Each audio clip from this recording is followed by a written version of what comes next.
right, students, welcome to Thursday, April 27th. I am recording this for all of my classes, my online class, my Monday, Wednesday class, and my Tuesday, Thursday class. So regardless of the date that I have here, it will be for all of you. So let's get started. Those of you that are in my face-to-face classes, you have an extra credit opportunity until Thursday, May the 4th, and that is you can bring in up to 25 canned goods, fruits, veggies, and soups. Again, up to 25 for 25 points. So if you participated in the last extra credit, you will not be able to gather points here. My online students, unfortunately, this is not available to you because you do not take in-person tests. All of your tests are online. So the first thing that you need to do is your resume data sheet.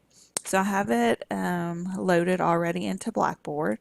All you simply need to do is open it up. You can type into it. I left it as a Word document if you would like to, or you can print it off and write on it and submit it back to me. So you're to fill out as much as you possibly can. We are working on an academic resume, not a work resume. So it will look totally different. I'm going to be asking you for items that you wouldn't see on a work resume.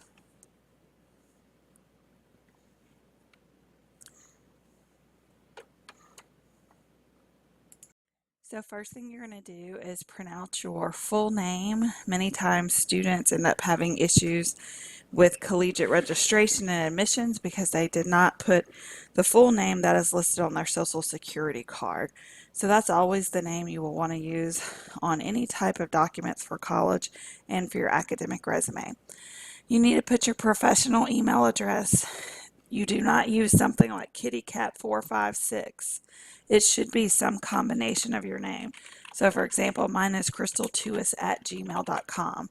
If you have not developed a professional email such as that, it is highly recommended that you do, because from here on out, you should be viewed as a professional, a collegiate professional, and then someone who will be in the career workforce. So if you don't have one, I highly recommend it. I also recommend that you do go with Gmail. It is least likely to cause you any type of problems with viruses. Next, you're going to put your home address. It needs to be a permanent home address. So if you're someone living in an apartment and you don't know how much longer you'll be there, you may want to use a parent's permanent home address. Same thing with your phone number. If you have a constantly changing cellular number, then maybe you'll want to pick someone who has a constant number. I can't tell you how many times I've talked to admissions reps or scholarship representatives, and they say students miss out on opportunities because they don't return calls, emails, or they've never received the package because they gave them the wrong address. So we really want to start thinking about that. Next, you're going to put any colleges you have attended. So all of you are attending San Jacinto College. You will write it out. You'll write the city and state. So for us, it's Houston, Texas. Then you'll write the date in which you began. And so usually you can put fall 2017 or spring 2016. If you went to a prior college, you're going to put your start and end date. Next, you're going to write down your grade point average. If this is your first semester, you don't have one, so that's fine. You can leave that blank. If you do, then simply log on to SOS, click on unofficial transcript, and it will give you your GPA. Next, I left blanks for high schools. Again, if you went more than one, you can add this. All you need to do is copy it and just simply paste it. So if you if you went to more than one, you can simply add those things. So write the full name of your high school, again the city and state, and then the date in which you went. So again, for me, I would put August 1992 to May 1996. So you would want to write the start and end date. Those of you that are dual credit students, obviously you'll just put the start date. Then you are going to put your high school GPA here. If you don't remember, go back and look at your transcripts for when you transferred to St. Jack, and it should tell you. And if you don't, you can always call your school. And lastly, you could guesstimate what's your best guess on it. However, if you're looking for scholarship opportunities, you're going to need to know your correct GPA. This is also the place that you would write down if you were top 10% or if you know you were ranked number 2 out of 455. So although I just have GPA here, if you know you stood out as far as rank, go ahead and put those down as well. And that brings me to your next section. You're going to go ahead and put your ACT score if you took it, SAT score if you took it, PSAT score. Those of you that are on College Board, you can go in there. College Board gives you access to those scores if you have signed up. Lastly, those of you that have not taken ACT, SAT, PSAT, they'll want to know what your TSI scores are. So if you're going to stay in the state of Texas, you need to make sure that you know what your TSI scores are. And that's something you can find out from St. Jack and look in your transcripts. Next, you're going to tell me if you've taken any and all AP courses. It doesn't matter whether you received the credit or not, it's just that you took the course here. So you'll list any and all AP courses that you have taken. Then you'll list any and all honors classes you've taken, and you'll list any and all dual credit classes that you have taken. Next, you're going to jot down any awards and honors that you have received during high school and or college. Because remember, with a resume, we're not going past high school. So any academic awards, college and or high school, you are going to write down. It also can be any athletic honors or awards or choir. Maybe you made first chair in band. Any of those type of things can be listed here as well. Then you're going to say what kind of school activities you have been in. Maybe band, softball, National Honor Society, any of those type of things that you are actively participating or at the college level, PTK, or any intramural sports. Then we come over here to community activities. Are you a member of Big Brothers and Big Sisters? Are you a member of Boy Scouts and Girl Scouts? So although I said we don't go past middle school, something like I've been a Boy Scout since age 6 shows responsibility and commitment, and so that is something you would write. You could also say I've done martial arts since age 7. So any type of community organizations that you are involved in. You can also put church here. So they do like to see if you are a member, a standing member at a church as well. It shows some type of involvement in the community. Next, many students forget this, but if you are proficient or fluent in a language, so if someone is speaking to you in Mandarin and you can understand them, then you're proficient in it. But if you can read and write and speak in Mandarin, you're fluent. So they want to know if you are fluent or proficient in any language. Obviously, you don't write English, that's a given. So it would be any other language. So please understand 2 years of high school Spanish would not mean you are proficient. You really would have to be able to hold a conversation and or read and write in Spanish to be proficient.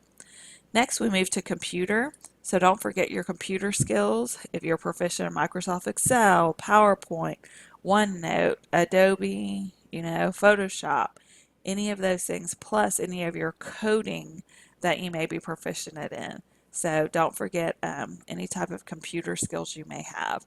Lastly, social media. This is a newer one because people are starting to be hired to manage Instagram accounts or to manage someone's Facebook page. So I wanted to add this one here as well. But again, you need to be able to be proficient in it. If I were to say, hey, here's our, college club, run our website for us, run our Facebook page for us, run our Instagram for us, you would have to be able to set up and run those things as well, not just be a viewer of them. Next, you're going to tell me about any community service, volunteer activities you may have. Several of you have way more than I have space for.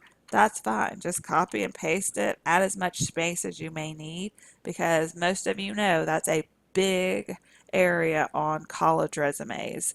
So if you need more space, go ahead and add it. But you can also put stuff together. So you can say Houston Food, Bank that you volunteer once a month. So you can put Houston Food Bank once a month. Or if it's just specific activities that you're going to tell me you worked the St. Jude's Fun Run April 2015, you can do that as well. So again, this is going to be high school through these first years here at St. Jack.